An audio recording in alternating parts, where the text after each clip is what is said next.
آج دنیا میں ایک عجیب مسئلہ بڑھتا جا رہا ہے۔ لوگ پہلے سے زیادہ سہولیات رکھتے ہیں، پہلے سے زیادہ پیسہ رکھتے ہیں، پہلے سے زیادہ آزادی رکھتے ہیں، لیکن اس کے باوجود انسان پہلے سے زیادہ پریشان، اداس اور بے سکون ہے۔ آج کا نوجوان ہر وقت اینزائٹی میں ہے، ہر وقت اوور تھنکنگ میں ہے، اور اکثر لوگ یہ سمجھتے ہیں کہ اس کی وجہ صرف فائنینشیل پرابلمز ہیں، سوشل پرابلمز ہیں یا ماڈرن زندگی کا سٹریس ہے۔ لیکن اگر ہم غور سے دیکھیں تو مسئلہ صرف یہ نہیں ہے۔ اصل مسئلہ انسان کا پرسپیکٹو ہے، یعنی اس کا نقطہ نظر، وہ کس طرح سے چیزوں کو یا زندگی کو دیکھتا ہے۔ ہم نے زندگی کو دیکھنے کا وہ زاویہ کھو دیا ہے جو ہمیں سکون دے سکتا تھا۔ ہم یہ بھول گئے ہیں کہ ہم اس دنیا کے مرکز نہیں ہیں، ہم سینٹر آف یونیورس نہیں ہیں۔ انسان کا نفس اسے یہ احساس دیتا ہے کہ اس کی زندگی، اس کی فیلنگز، اس کی پرابلمز سب سے زیادہ اہم ہیں، اور جب زندگی اس کی امیدوں کے مطابق نہیں چلتی تو وہ ٹوٹ جاتا ہے۔ لیکن حقیقت کیا ہے؟ ریئلٹی یہ ہے کہ ہم اس دنیا میں اربوں انسانوں میں سے صرف ایک انسان ہے۔ دنیا میں ایسے لوگ موجود ہیں جن کے حالات ہم سے 1000 گنا زیادہ مشکل ہیں، لیکن اس کے باوجود وہ شکایت نہیں کرتے، وہ کام کرتے ہیں، وہ ذمہ داریاں نبھاتے ہیں، وہ صبر کرتے ہیں، اور سب سے اہم، اللہ پر توکل کرتے ہیں۔ اصل طاقت حالات کی آسانی میں نہیں ہوتی، اصل طاقت انسان کے پرسپیکٹو، اس کے دنیا کو دیکھنے کے نقطہ نظر میں ہوتی ہے۔ اب سوال یہ ہے، اسلام ہمیں پریشانی اور ڈپریشن سے نکلنے کے لیے کیا پرسپیکٹو دیتا ہے؟ رسول اللہ صلی اللہ علیہ وسلم نے اس بارے میں ایک بہت گہرا اصول دیا ہے۔ چلیے اسے سمجھتے ہیں۔ اگر انسان اپنی زندگی میں ناشکری اور پریشانی سے بچنا چاہتا ہے تو رسول اللہ صلی اللہ علیہ وسلم نے اس کے لیے ایک بہت گہرا اصول بتایا ہے۔ آپ صلی اللہ علیہ وسلم نے فرمایا، اپنے سے نیچے والوں کو دیکھو اور اپنے سے اوپر والوں کو نہ دیکھو، یعنی اگر تم زندگی میں سکون چاہتے ہو تو ان لوگوں کو دیکھو جن کے حالات تم سے زیادہ مشکل ہیں۔ انسان کی ایک عجیب عادت ہے، وہ ہمیشہ اپنے سے زیادہ خوشحال لوگوں کو دیکھتا ہے۔ وہ دیکھتا ہے کہ اس کے دوست کے پاس بہتر گھر ہے، کسی اور کے پاس بہتر گاڑی ہے، کسی اور کی زندگی زیادہ آسان ہے، اور پھر وہ اپنی زندگی کو نامکمل سمجھنے لگتا ہے۔ جب انسان ہمیشہ اپنے سے اوپر والوں کو دیکھتا ہے تو اس کے اندر حسد، ناشکری اور مایوسی پیدا ہوتی ہے۔ لیکن رسول اللہ صلی اللہ علیہ وسلم ہمیں اس کے الٹ راستہ سکھاتے ہیں۔ جب انسان اپنے سے کم نصیب لوگوں کو دیکھتا ہے تو اس کے دل میں ایک نئی کیفیت پیدا ہوتی ہے۔ وہ سمجھتا ہے کہ اس کے پاس جو کچھ ہے وہ ایک نعمت ہے۔ ایک مثال سے سمجھتے ہیں۔ دنیا میں ایسے لوگ ہیں جو جنگ کے حالات میں رہتے ہیں، جن کے پاس گھر نہیں، جن کے پاس کھانے کو کافی نہیں، لیکن اس کے باوجود وہ شکایت نہیں کرتے۔ وہ زندگی گزارتے ہیں، وہ کام کرتے ہیں، وہ امید رکھتے ہیں۔ دلچسپ بات یہ ہے، ماڈرن سائیکالوجی بھی اسی اصول کو مانتی ہے۔ تحقیق بتاتی ہے، گریٹیٹیوڈ یعنی شکر گزاری انسان کے ذہنی سکون کا سب سے بڑا ذریعہ ہے۔ جب انسان اپنی نعمتوں کو پہچانتا ہے تو اس کا ذہن پریشانی سے نکلنے لگتا ہے۔ لیکن اسلام اس اصول کو صرف سائیکالوجی تک محدود نہیں رکھتا۔ اسلام ہمیں یاد دلاتا ہے کہ یہ نعمتیں اللہ کی طرف سے ہیں، اور جب انسان اللہ کی نعمتوں کو پہچانتا ہے تو اس کا دل شکر سے بھر جاتا ہے۔ اب ایک اور اہم سوال پیدا ہوتا ہے، اگر انسان ایمان والا ہو اور اللہ پر یقین رکھتا ہو تو پھر اسے آزمائشوں سے کیوں گزرنا پڑتا ہے؟ اور کیوں اللہ کے قریب لوگوں کو زیادہ آزمائشیں ملتی ہیں؟ اگر اللہ موجود ہے اور وہ انصاف کرنے والا ہے، اور اگر وہ اپنے بندوں سے محبت کرتا ہے، تو پھر انسان کو آزمائشوں سے کیوں گزرنا پڑتا ہے؟ کیوں زندگی میں مشکلات، غم اور پریشانیاں آتی ہیں؟ قرآن اس بارے میں بہت صاف بات کرتا ہے۔ اللہ تعالیٰ فرماتا ہے وَلَنَبْلُوَنَّكُمْ بِشَيْءٍ مِّنَ الْخَوْفِ وَالْجُوعِ وَنَقْصٍ مِّنَ الْأَمْوَالِ وَالْأَنفُسِ وَالثَّمَرَاتِ وَبَشِّرِ الصَّابِرِينَ، یعنی ہم ضرور تمہیں آزمائیں گے، خوف سے، بھوک سے، مال کے نقصان سے، جانوں کے نقصان سے، اور خوشخبری ہے صبر کرنے والوں کے لیے۔ آزمائش کیوں؟ اسلام کے مطابق زندگی کا مقصد صرف آرام حاصل کرنا نہیں ہے، زندگی کا مقصد ہے انسان کو آزمانا۔ رسول اللہ صلی اللہ علیہ وسلم نے فرمایا، جب اللہ کسی قوم سے محبت کرتا ہے تو اسے آزمائش میں ڈال دیتا ہے۔ آزمائش اللہ کی ناراضی کی علامت نہیں ہوتی، کبھی کبھی یہ اللہ کی محبت کی علامت ہوتی ہے۔ امام احمد بن حنبل رحمۃ اللہ علیہ کا واقعہ تاریخ میں ایک بہت مشہور واقعہ ہے۔ امام شافعی رحمۃ اللہ علیہ نے کہا کہ میں نے خواب میں رسول اللہ صلی اللہ علیہ وسلم کو دیکھا۔ آپ صلی اللہ علیہ وسلم نے فرمایا، امام احمد بن حنبل کو سلام کہنا اور انہیں بتانا اللہ ان سے بڑا کام لینے والا ہے۔ جب یہ پیغام امام احمد بن حنبل رحمۃ اللہ علیہ تک پہنچا تو انہوں نے اپنی بیٹی سے کہا، آزمائشوں کے لیے تیار ہو جاؤ۔ بیٹی نے حیران ہو کر پوچھا، کیوں؟ انہوں نے جواب دیا، جب اللہ کسی بندے کو اپنے قریب کرتا ہے تو اسے آزماتا ہے۔ حضرت علی رضی اللہ عنہ نے فرمایا، جب اللہ کسی بندے سے محبت کرتا ہے تو اسے آزمائش میں ڈالتا ہے۔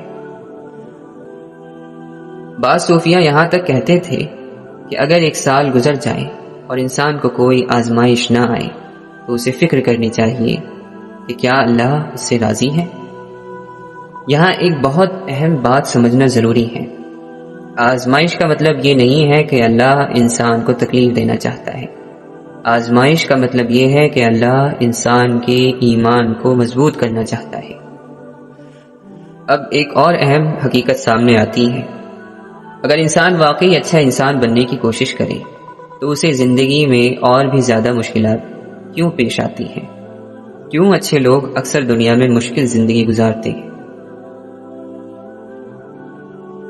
بہت سے لوگ سوچتے ہیں کہ اگر وہ اچھے انسان بن جائیں، اگر وہ سچ بولیں، اگر وہ انصاف کریں تو زندگی آسان ہو جائے گی، لیکن حقیقت اکثر اس کے برعکس ہوتی ہے۔ یہ دنیا کامل انصاف کی جگہ نہیں ہے، یہ دنیا ایک امتحان کی جگہ ہے۔ یہاں بہت سے موقع ایسے ہوتے ہیں جہاں انسان اگر اصولوں پر قائم رہے تو اسے نقصان اٹھانا پڑتا ہے۔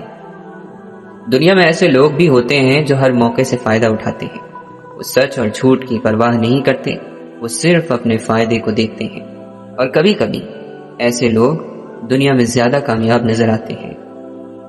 لیکن ایک سچا انسان اس راستے کو نہیں اپناتا، وہ جھوٹ نہیں بولتا، دھوکہ نہیں دیتا، ظلم نہیں کرتا، اور اسی وجہ سے کبھی کبھی وہ دنیا میں نقصان اٹھاتا ہے۔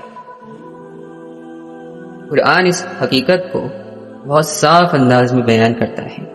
اللہ تعالی فرماتا ہے، احسب الناس ان يتركوا ان يقولوا آمنا وهم لا يفتنون، کیا لوگ یہ سمجھتے ہیں کہ وہ صرف یہ کہہ دیں کہ ہم ایمان لائیں اور انہیں آزمائش میں نہ ڈالا جائے؟ ایمان صرف ایک دعویٰ نہیں ہے، ایمان کی ایک قیمت ہوتی ہے، اور وہ قیمت ہے آزمائش۔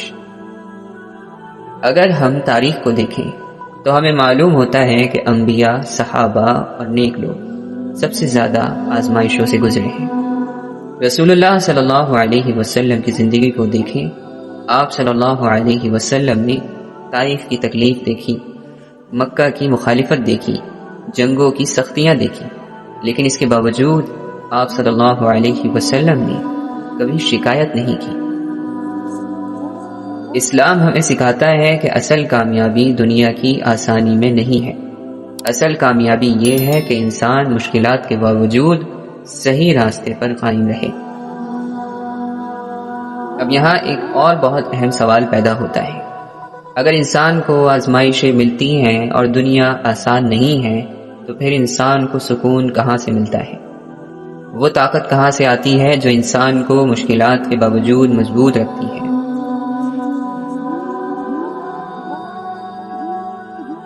اب ہم اس سوال کی طرف آتے ہیں جو اس پوری گفتگو کا سب سے اہم سوال ہے۔ اگر زندگی میں آزمائشیں ہیں، اگر دنیا آسان نہیں ہے تو پھر انسان کو سکون کہاں سے ملتا ہے؟ وہ طاقت کہاں سے آتی ہے جو انسان کو مشکلات کے باوجود مضبوط رکھتی ہے؟ اسلام اس سوال کا جواب دیتا ہے، اور وہ جواب ہے توکل۔ توکل کیا ہے؟ توکل کا مطلب یہ نہیں ہے کہ انسان کوشش چھوڑ دے، توکل کا مطلب یہ ہے کہ انسان اپنی پوری کوشش کرے اور پھر دل سے یقین رکھے کہ نتیجہ اللہ کے اختیار میں ہے۔ قرآن میں اللہ تعالیٰ فرماتا ہے وَمَن يَتَوَكَّلْ عَلَى اللَّهِ فَهُوَ حَسْبُهُ، جو اللہ پر توکل کرتا ہے اللہ اس کے لیے کافی ہو جاتا ہے۔ جب انسان واقعی اللہ پر توکل کرتا ہے تو اس کے دل سے خوف، بے چینی اور مایوسی کم ہونے لگتی ہے، کیونکہ وہ جانتا ہے کہ اس کی زندگی صرف اس کے ہاتھ میں نہیں ہے بلکہ اللہ کے ہاتھ میں ہے۔ صحابہ کرام رضی اللہ عنہم اجمعین کی زندگی میں توکل کی مثالیں بہت ملتی ہیں۔ ایک روایت میں آتا ہے کہ جنگ خندق کے وقت جب دشمن کی فوجیں جمع ہو گئیں تو مسلمانوں کے لیے حالات بہت سخت ہو گئے، لیکن اس کے باوجود مومنوں کا ایمان کمزور نہیں ہوا۔ قرآن کہتا ہے الذین قال لهم الناس ان الناس قد جمعوا لكم فاخشوهم فزادهم ایمانا وقالوا حسبنا اللہ ونعم الوکیل۔ جب لوگوں نے انہیں یعنی صحابہ کو ڈرایا تو ان کا ایمان اور بڑھ گیا اور انہوں نے کہا اللہ ہمارے لیے کافی ہے اور وہ بہترین کارساز ہے۔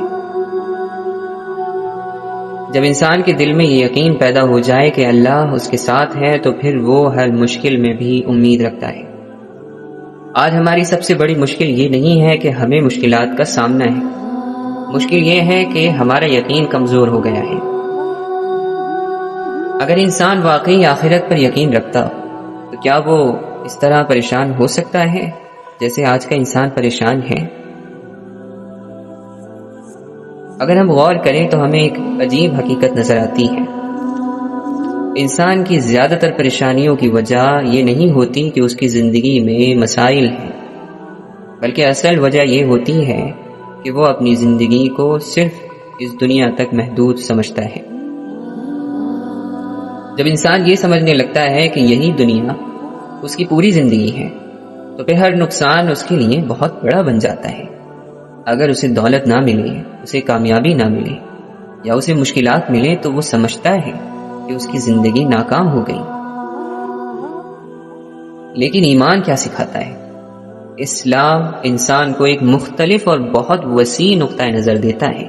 اسلام کہتا ہے کہ دنیا انسان کی اصل زندگی نہیں ہے، یہ صرف ایک امتحان کا مرحلہ ہے۔ قرآن بار بار انسان کو یاد دلاتا ہے کہ اصل زندگی آخرت کی زندگی ہے۔ وَإِنَّ الدَّارَ الْآخِرَةَ لَهِيَ الْحَيَوَانُ، اصل زندگی آخرت کی زندگی ہے۔ جب انسان آخرت پر یقین رکھتا ہے تو اس کے لیے زندگی کی مشکلات ایک نئے معنی اختیار کر لیتی ہیں۔ وہ سمجھتا ہے کہ ہر مشکل ایک امتحان ہے اور ہر صبر ایک انعام کی طرف لے جا رہا ہے۔ صحابہ کرام رضی اللہ عنہم اجمعین کا نقطہ نظر بالکل الگ تھا۔ جب وہ مشکلات دیکھتے تھے تو مایوس نہیں ہوتے تھے، بلکہ وہ سمجھتے تھے کہ اللہ انہیں آزما رہا ہے۔ روایات میں آتا ہے کہ جنگ کے دوران جب حالات سخت ہو جاتے تھے تو بعض صحابہ کے چہروں پر پریشانی کے بجائے عجیب سکون نظر آتا تھا، کیونکہ انہیں یقین تھا کہ ان کی قربانی ضائع نہیں جائے گی۔ جب انسان کے دل میں آخرت کا یقین مضبوط ہو جائے تو دنیا کی مشکلات اسے توڑ نہیں سکتی، کیونکہ وہ جانتا ہے کہ یہ سب کچھ نہیں ہے، یہ زندگی وقتی ہے۔ اصل نقصان دنیا کا نقصان نہیں ہے، اصل نقصان یہ ہے کہ انسان اپنا ایمان کھو دے۔ اب ایک آخری سوال باقی رہ جاتا ہے، اگر انسان شکر سیکھ لے، آزمائش کو سمجھ لے اور آخرت پر یقین رکھے تو پھر وہ عملی طور پر اپنی زندگی کو کیسے بدل سکتا ہے؟ یہی ہم اب آگے سمجھتے ہیں۔ اگر انسان اپنی زندگی میں پریشانی اور مایوسی سے نکلنا چاہتا ہے تو وہ عملی طور پر کیا کرے؟ اسلام اور انسانی تجربہ ہمیں اس بارے میں کچھ بہت صاف اور واضح اصول دیتے ہیں۔ پہلا اصول، شکر سیکھو۔ انسان کی بہت سی پریشانیاں اس لیے پیدا ہوتی ہیں کیونکہ وہ اپنی زندگی میں جو کچھ موجود ہے اسے دیکھنے کے بجائے اس چیز کو دیکھتا ہے جو اس کے پاس نہیں ہے۔ لیکن اسلام انسان کو شکر سکھاتا ہے۔ قرآن کا اصول ہے، اللہ تعالیٰ فرماتا ہے، لئن شکرتم لأزیدنکم، اگر تم شکر کرو گے تو میں تمہیں اور زیادہ دوں گا۔ دوسرا اصول، کم نصیب لوگوں کو دیکھو۔ رسول اللہ صلی اللہ علیہ وسلم نے ہمیں سکھایا ہے کہ اپنے سے کم نصیب لوگوں کو دیکھو۔ جب انسان ان لوگوں کو دیکھتا ہے جن کے حالات اس سے زیادہ مشکل ہیں تو اس کے دل میں شکر پیدا ہوتا ہے اور اس کی شکایت کم ہونے لگتی ہے۔ تیسرا اصول، توکل۔ زندگی کا سب سے بڑا سکون توکل میں ہے۔ جب انسان یہ سمجھ لیتا ہے کہ وہ اپنی پوری کوشش کرے گا اور باقی معاملات اللہ کے ہاتھ میں ہیں تو اس کے دل سے بہت سی پریشانیاں ختم ہو جاتی ہیں۔ یہ تین اصول انسان کے نقطہ نظر کو بدل دیتے ہیں۔ وہ زندگی کو ایک نئے طریقے سے دیکھنے لگتا ہے۔ وہ سمجھتا ہے کہ مشکلات زندگی کا اختتام نہیں ہے، وہ صرف ایک امتحان ہے۔ اب اس گفتگو کا ایک آخری سوال باقی رہ جاتا ہے، اگر انسان زندگی کو اس نقطہ نظر سے دیکھے تو کیا وہ واقعی پریشانی سے آزاد ہو سکتا ہے؟